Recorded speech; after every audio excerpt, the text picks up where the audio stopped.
program in Suva in Fiji, but today I'm here to represent the Pacific. First of all, I really would like to thank you, both of you, for excellent and very inspiring presentations. And I don't know whether I have really a question rather than a comment, because I think we have to be very careful if we talk about migration as a positive adaptation tool in regards to the Pacific context or Tuvalu. I think in the Pacific there have been a couple of very negative examples where government have relocated communities from disaster-prone areas, and afterwards what we saw that these communities or villages went back to their place of origin, because we're talking here about communities and villages whom are very or their social and ecological knowledge is very based or linked to the local context. And I think the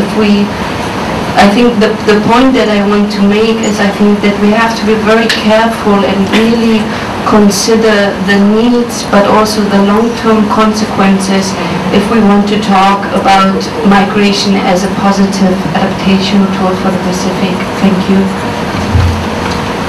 Thank you very much.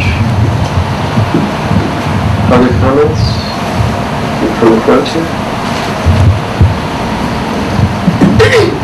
Thank you. My name is Babette Resurrection. I'm full-time faculty in Gender and Development Studies, Asian Institute of Technology in Thailand.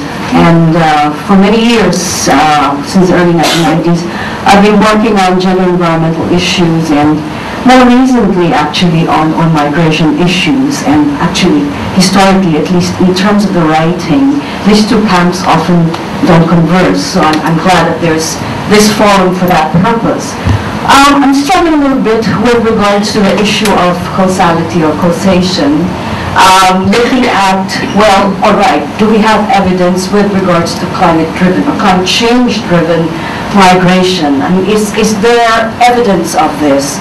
And from at least my little experience in doing research on migration on the ground, it appears that migration is often driven by a very complex bundle of causes, actually, that drive people to decide to migrate. And it isn't easy for them to actually decide to make the move. So it's actually not a straightforward process.